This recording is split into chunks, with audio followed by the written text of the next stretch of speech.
My name is Yinka Adelekan. I work for Agusto & Co. I'm the group managing director of Agusto & Co. I've worked in Agusto & Co. for over 20 years. What has been the plan of Agusto & Co.? Our plan is to diversify geographically. And why have we done that? We've seen that there has been a success.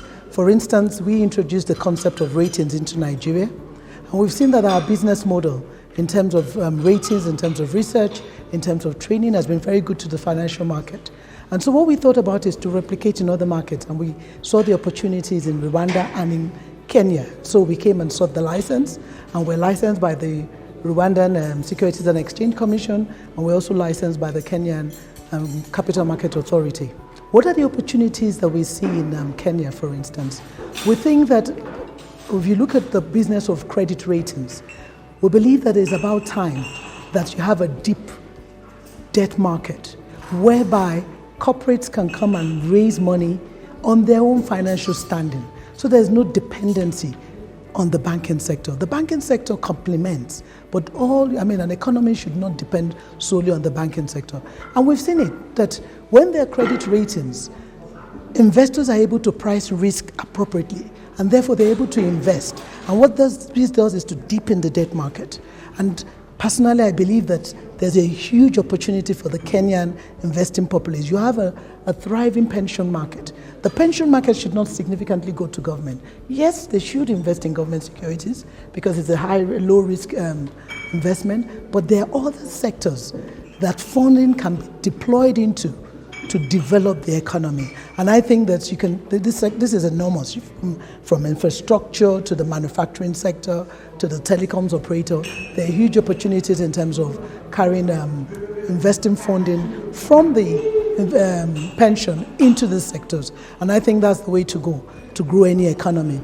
In terms of looking at the banking sector, in reviewing the sector was to notice that the NPL ratio was about 13.9%, and that's not good. It's not good on a sustainable basis. Even though today the capital adequacy ratio is quite good and is strong at 19%, but if the asset quality issues are not addressed, what will typically happen is that the banks will need more capital to support their business risk. What we've seen happen in Nigeria is, for instance, is the Central Bank of Nigeria has insisted, like a guidance, that every bank must have an NPL ratio no more than 5%. Now, if your NPL ratio is more than 5%, between 5 and 10%, and your minimum capital adequacy ratio is just what you've met. So, for instance, for an international bank, 15%, for a national bank, 10%.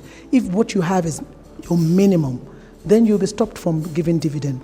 And what this does is that the board of the banks now become heavily interested in how to address the asset quality issue.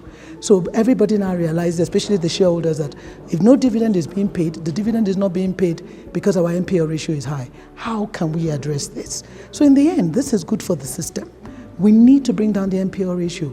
And it's not only by growing the loans, it's by growing the loans in a risk-adjusted manner, whereby the right pricing is in place for the risk, and therefore the banks are adequately aware on the kind of risk they want in their book. So this needs to be done.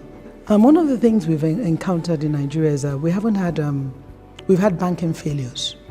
But one of the things that the central bank has done to forestall banking failures is that when they realize a bank is going through a financial distress, or what we call distress, what the CBN does is to intervene, bring in additional capital to be able to bring back the capital ratio to a reasonable level, and also change the management of the institution.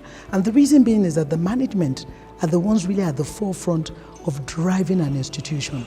The credit risk appetite of an institution is driven by the board and the management of that institution. And whenever they see that there is a problem, to forestall a systemic risk, what the central bank does is to bring in additional capital and then to change the management. And I think these are the kind of initiatives, from the NPL ratio guidance to changing the management and recapitalizing institutions, that the Kenyan banking industry can also embrace.